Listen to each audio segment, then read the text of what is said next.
Selamat pagi, semangat pagi.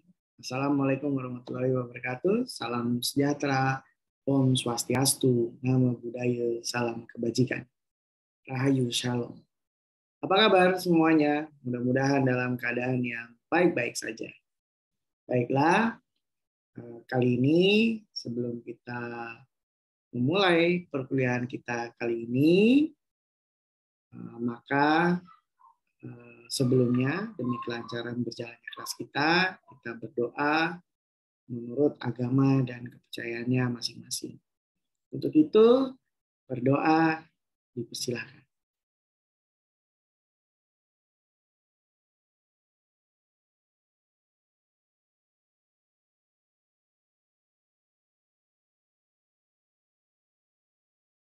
Baiklah, terima kasih.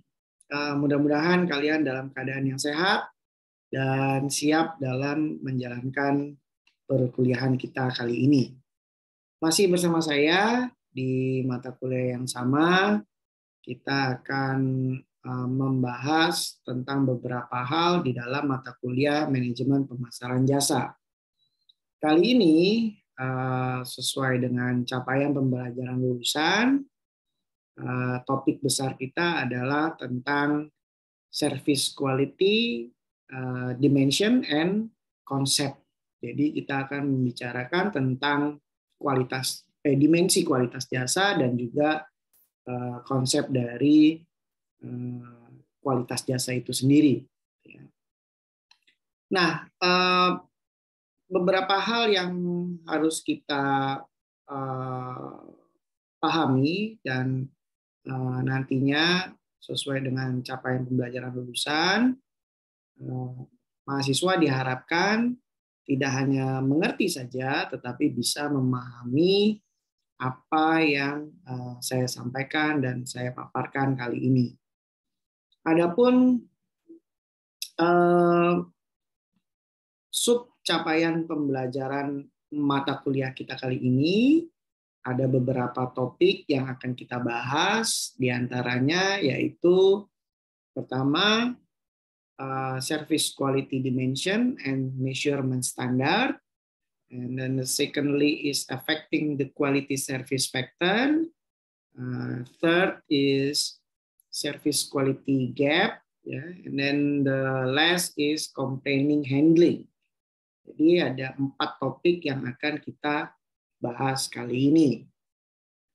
Nah, di dalam memahami service quality atau kualitas jasa, maka kita harus tahu dulu ya, seperti apa sih dimensi-dimensi di dalam kualitas jasa, dan kemudian bagaimana ya measurement standar yang ada di dalam service quality.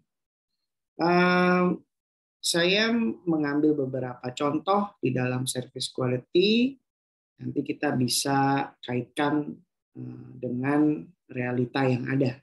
Ya. Baiklah, saya akan memulai dengan service quality dimension. Nah, di dalam service quality dimension ada yang namanya, atau dimensi kualitas jasa, ada yang namanya reliability. Reliability ini adalah ability to perform and the promise of the service dependably and accurately. Jadi reliability ini adalah performa dari service quality tadi itu. Jadi jasa yang disampaikan ini performanya bagaimana. Nah, biasanya performa bisa diukur melalui keakuratan dari jasa yang ditawarkan, gitu ya. Sama tidak dengan apa yang ditawarkan nanti terhadap persepsi ataupun ekspektasi dari customer. Nah, yang berikutnya adalah di dalam kualitas jasa, yaitu dimensi responsiveness. The responsiveness is willingness to help customer and provide prompt service. Jadi di mana dimensi ini menunjukkan bahwa perusahaan atau penyedia jasa sebagai provider services ini harus benar-benar memberikan bantuan terhadap customer gitu ya, untuk menyiapkan beberapa hal yang terkait dengan produk yang ditawarkan kalau produknya jasa ya. Jadi sehingga si customer tadi ini bisa merasakan ketepatan, kecepatan, kenyamanan dari jasa yang diberikan ya. Sehingga apa? Sehingga kita memberikan layanan yang prima terhadap customer. Prima artinya tidak hanya cepat dilakukan, tetapi juga responsif terhadap apa yang dialami oleh customer. Gitu ya. Jadi menjawab kebutuhannya customer. Nah, kemudian ada yang namanya assurance. Nah, kalau assurance ini adalah bagaimana provider jasa menyampaikan nilai yang dimilikinya kepada karyawannya yang bersinggungan langsung dengan customer, ini memiliki pengetahuan tentang berbagai hal yang berkaitan dengan jasa yang ditawarkan ataupun juga dengan keadaan perusahaan. Ya. Nah, biasanya kalau di dalam suatu bisnis ada yang core bisnisnya, ada yang lini bisnis lainnya gitu ya, yang mendukung core bisnis. Nah, ini perusahaan karyawan harus tahu nih ya. Nah, sehingga apa? Kalau karyawan nanti sudah tahu, kemudian bisa menerangkan, menjelaskan kepada customer dan memberikan pelayanan yang terbaik bagi customer. Nah, maka yang didapat adalah kepercayaan. Nah, kalau kepercayaan sudah didapatkan oleh perusahaan, ya, nah, si customer ini akan terus membeli jasa kita. Nah, dengan demikian maka pengetahuan karyawan harus terus dikembangkan, harus terus di-upgrade gitu ya. Jangan hanya taunya itu saja gitu. Nah, ini harus kita sadari bersama bahwa pengembangan ini tidak hanya satu kali dilakukan, tapi secara terus-menerus, secara sustainable. Gitu. Makanya penjaminan assurance-nya atau penjaminan mutunya ini bisa mendapatkan hasil yang optimal gitu, atau bisa mendapatkan trust dari customer. Nah, kemudian juga empati. Nah, ini apakah karyawan ya dalam menyajikan atau mendeliver jasa dari perusahaan ini sudah menerapkan yang namanya empati. Empati ini bagaimana kita bisa peduli terhadap customer, ya,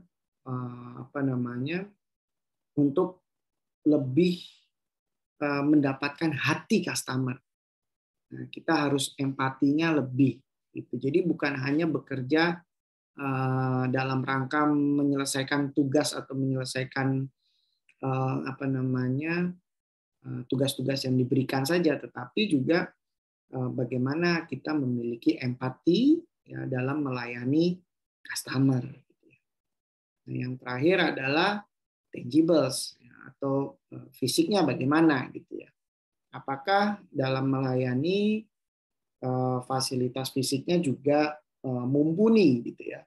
Seperti apakah peralatan yang kita gunakan ini updated ya, apakah ketinggalan zaman atau tidak gitu. Nah, ini harus kita perbaiki terus-menerus sehingga apa?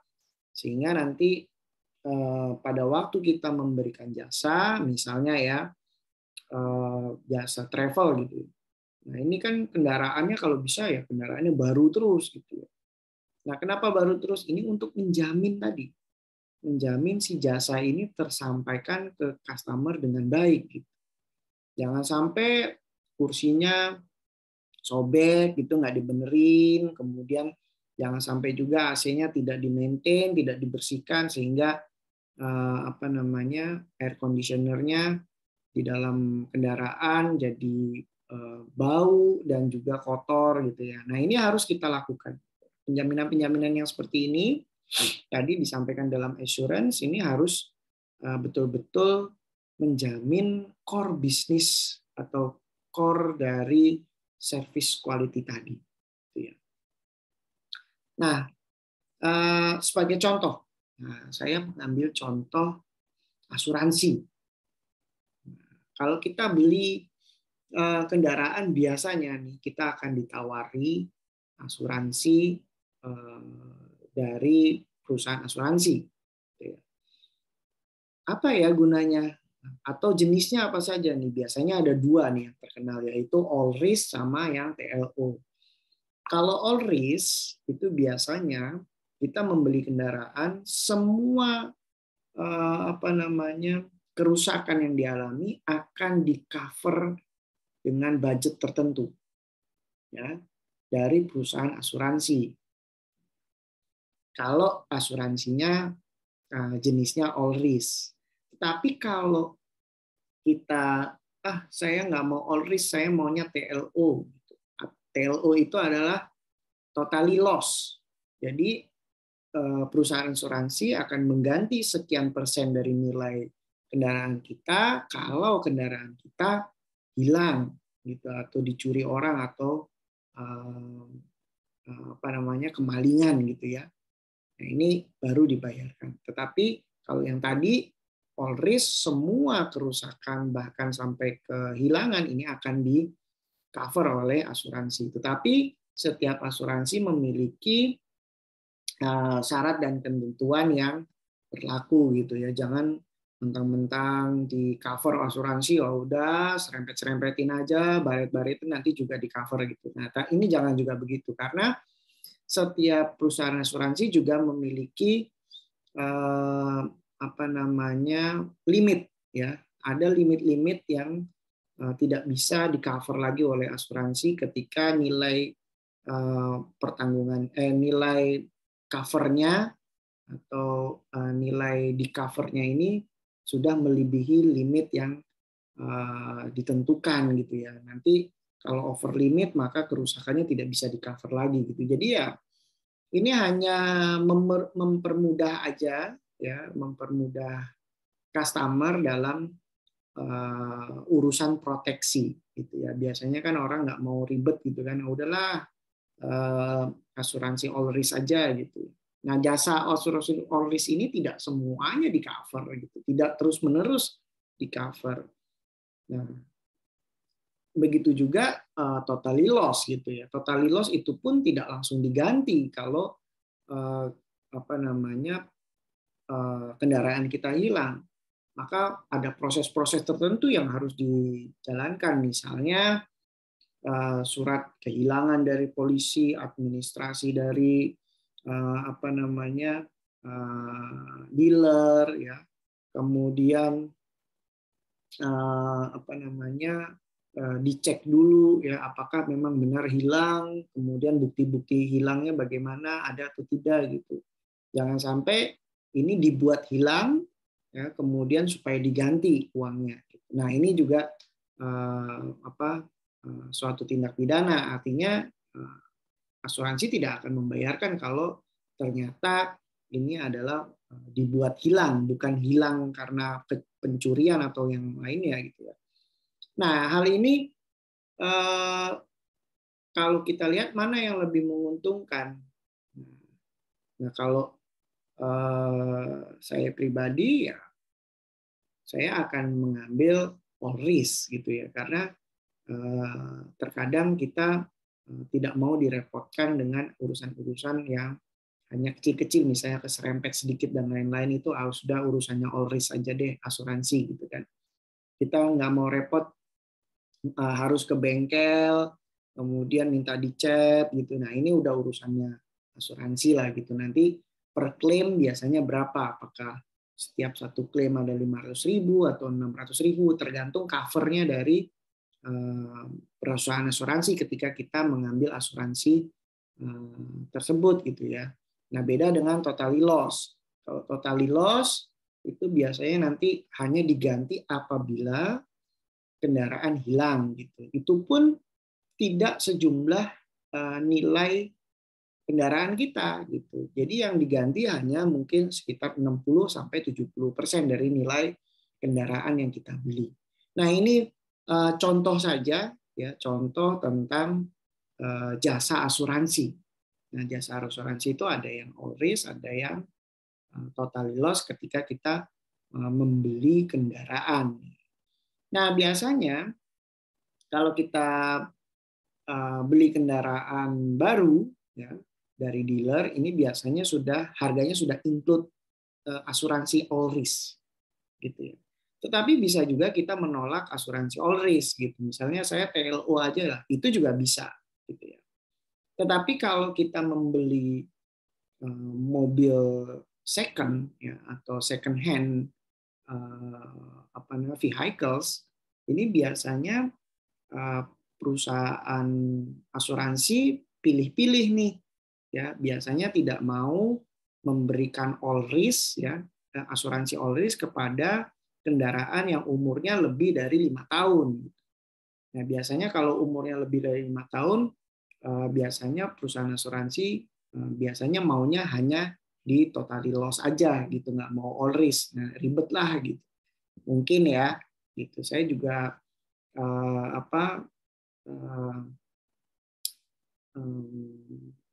banyak kedapatan gitu ya, bahwa banyak yang kalau beli kendaraan baru itu ya biasanya asuransinya all risk gitu. Tapi ada juga yang TLO, tetapi tidak sama dengan kalau kita beli kendaraan second. Ini kendaraan second biasanya hanya asuransi totally loss saja atau TLO gitu kira-kira. Ini pengetahuan saja yang bisa saya ceritakan ke kalian sebagai bahan untuk pengayaan saja. Baiklah, kita akan balik lagi.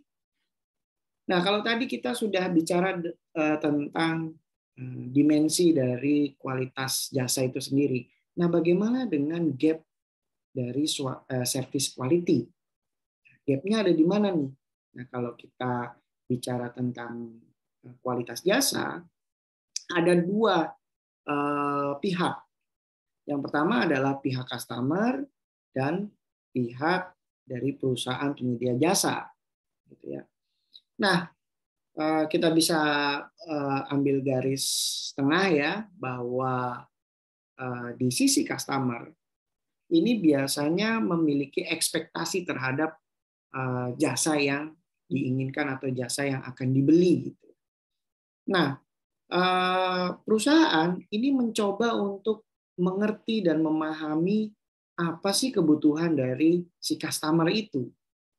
Nah, apabila terjadi kesesuaian antara ekspektasi dengan jasa yang disampaikan kepada customer, maka tidak ada gap yang terjadi. Tetapi kalau antara ekspektasi dengan jasa yang disampaikan ini ternyata tidak sama persepsinya antara jasa yang disampaikan dengan ekspektasi, maka ini terjadi gap. Gap yang pertama adalah gap antara ekspektasi customer dengan pemahaman atau pengertian dari si perusahaan dalam memahami kebutuhan pelanggannya. Ini gap yang pertama. Kemudian gap yang kedua juga bisa terjadi dari pihak company. Kalau kebijakan yang diambil adalah kebijakan yang salah tentang jasa yang disampaikan kepada customer. Ini dalam menyusun suatu kebijakan jangan sampai salah. Misalnya customer menginginkan adanya diskon, tetapi kita tidak mengeluarkan diskon, kita justru mengeluarkan bundling, ya. Bundling tahu ya. Bundling itu biasanya beli satu barang di harga satu barang itu include barang lain gitu. Nah, itu namanya bundling. Nah, hal yang terjadi kalau si customer pengennya diskon tetapi perusahaan mengeluarkan bundling, artinya perusahaan salah menerapkan kebijakan. Nah, ini salah menerapkan kebijakan, ini adalah gap yang kedua. Nah, kemudian gap yang ketiga adalah bisa juga dilakukan oleh si perusahaan ketika menyampaikan jasa tadi. Nah, jasa tadi ini, misalnya kalau kita ke salah satu restoran, ya, restoran ada, biasanya restoran ini, saya cerita aja nih ya, biasanya restoran ini ada di mall-mall. Nah, ketika kita masuk ke mall itu dan menginginkan pesan sesuatu, ini restoran ini ternyata dalam menyajikan makanannya ini tergolong lama. Nah, jadi kalau kita ingin makanannya cepat selesai, sebaiknya tidak ke restoran itu, gitu ya. Ada ini restoran yang cukup terkenal gitu ya. Kalau kita pesan pasti lama datangnya. Itu bisa 20 sampai 25 menit itu baru datang. Nah, hal ini buat orang yang datang ke sana pengen ngobrol dan makan sesuatu setelahnya gitu atau sebelumnya mungkin cocok. Tetapi kalau buat kita yang sedang benar-benar lapar gitu ya, pengen makanan itu cepat datang, ini bertolak belakang dengan ekspektasi kita gitu. Jadi kita sebagai customer juga harus pintar-pintar juga dalam memilih barang yang kita beli gitu, jangan sampai salah juga gitu. Nah, begitu juga ada rumah makan atau restoran cepat saji yang menyajikan dengan cepat dan sangat ramai gitu ya. Ini ada juga, biasanya ada di perempatan jalan besar gitu ya. Nah, ini sangat ramai dan buat orang yang suka ngobrol atau sekedar chit and chat gitu, ini nggak cocok gitu. Nah, ini buat orang-orang yang lebih cocok buat orang-orang yang drive thru saja gitu, beli barangnya, makan, bawa pergi gitu ya, sehingga bisa dinikmati ketika dalam perjalanan sambil ngobrol atau di tempat lain gitu atau di rumah. Nah, buat orang-orang yang suka nongkrong-nongkrong di suatu tempat gitu ya, mungkin cocok saja. Tetapi kalau untuk pertemuan yang sedikit formal, kayaknya kurang cocok gitu. Nah, hal ini juga harus bisa kita siasati gitu ya. Jangan sampai kita juga salah memilih tempat untuk makan atau pertemuan. Nah, di dalam service delivery artinya begini, ketika kita menginginkan layanan yang cepat, jangan sampai kita menunggu terlalu lama. Nah, si penyedia jasa ini menyajikan jasanya, ini tergolong sangat cepat. Terkadang saking cepatnya, itu ekspektasi customer ini justru di bawah itu. Nah, ini yang membuat customer menjadi senang gitu ya. Atau justru sebaliknya gitu ya. Karena saking penuhnya mungkin tempat makan siap saji itu saking penuhnya, sehingga kita yang ingin sudah lama mengantri gitu, ingin cepat gitu, tetapi sebetulnya yang dilakukan oleh penyedia jasa mungkin sudah cepat gitu. Tetapi karena antriannya begitu penuh, kemudian yang dibuka hanya dua antrian. Nah ini akan mengakibatkan feelingnya customer menjadi berubah, moodnya customer jadi berubah. Nah, artinya jasa yang disampaikan oleh si provider jasa ini tidak sampai ke hati customer. Customer sudah tahu, ini harusnya kalau antri begini ya udah tahu ada 2 antrian yang panjang, kenapa nggak 4 aja dibuka atau 5 antrian dibuka gitu ya. Supaya apa? Supaya lebih cepat. Tetapi biasanya produksi rumah makan siap saji tidak bisa begitu cepat karena mesin dan sumber daya manusianya terbatas gitu, sehingga tidak bisa melayani dalam jumlah yang begitu banyak dengan waktu yang begitu cepat. Nah ini juga gap ini bisa juga terjadi pada si penyedia jasa. Nah kemudian gap yang keempat ada di external communication. Nah jadi kadang-kadang gap atau gap yang terjadi di antara company dengan customer ini karena adanya external communication. Nah, external communication itu apa? External communication adalah komunikasi yang dibangun bukan antara perusahaan dengan pelanggannya, tetapi perusahaan dengan pihak lain, misalnya dengan supplier, dengan agent, dengan distributor dan lain-lain gitu ya. Sehingga apa? Sehingga dalam menyajikan jasa, si perusahaan ini bergantung kepada data-data atau informasi yang disajikan oleh supplier, agent, distributor atau yang lainnya, yang pihak eksternal, bukan dari customer-nya langsung, sehingga produksinya bergantung kepada eksternal parties. Nah, justru customer-nya tidak diperhatikan, tapi eksternal parties-nya justru yang diperhatikan. Hal ini akan membuat gap lagi. Nah, gap yang keempat adalah gap yang ini. Jadi gap keempat adalah external communication yang dilakukan oleh perusahaan. Nah kemudian barulah ketika produksi jasa ini disampaikan kepada customer, barulah si customer punya persepsi tentang jasa yang akan dia dapat.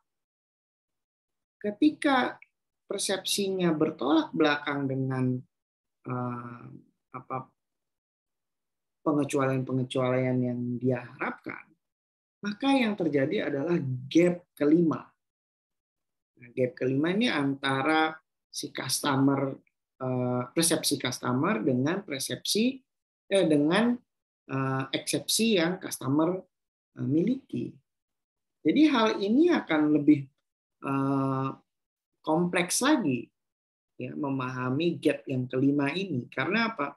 Si perusahaan harus aktif betul mengetahui kebutuhan dan keinginannya si customer. Kalau enggak nanti bisa terjadi gap yang lebih banyak lagi.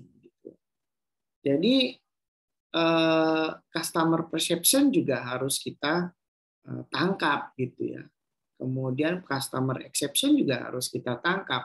Kalau enggak kita tangkap, kita akan salah mendeliver service kita. Dengan mengerti dan memahami kebutuhannya customer, maka kita akan membuat kebijakan-kebijakan dalam menyajikan jasa kita ini sesuai dengan persepsinya customer. Sehingga ketika kita melakukan jasa itu kepada customer, tidak terjadi adanya gap. Nah, kalau adanya gap, maka tidak ada korelasinya biasanya antara kebijakan dengan persepsi dari kebijakan perusahaan dengan persepsi dari pelanggan, gitu ya. Nah, ini adalah service quality gap. Kemudian gimana ya caranya menghandle komplain? Komplain ini nih pertama yang menjadi main problem ya adalah kepuasan pelanggan. Kepuasan pelanggan ini merupakan titik utama dari permasalahan komplain. Kalau si customer merasakan puas, maka tidak akan ada komplain yang dikemukakan oleh si customer. Tetapi kalau customer merasa tidak puas, artinya ada gap antara persepsinya dengan apa yang didapatkannya, maka si customer akan melakukan komplain.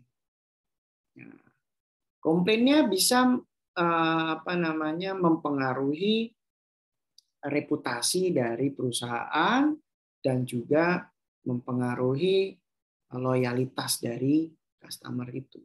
Nah, maksudnya begini, kalau komplain ini bisa diselesaikan oleh perusahaan, maka biasanya perusahaan akan memiliki image yang lebih baik karena bisa menyelesaikan permasalahan yang dihadapi oleh customer. Tetapi kalau customer sudah merasakan tidak puas dan melakukan komplain terhadap perusahaan, dan perusahaan tidak mampu menyelesaikan permasalahan ini, maka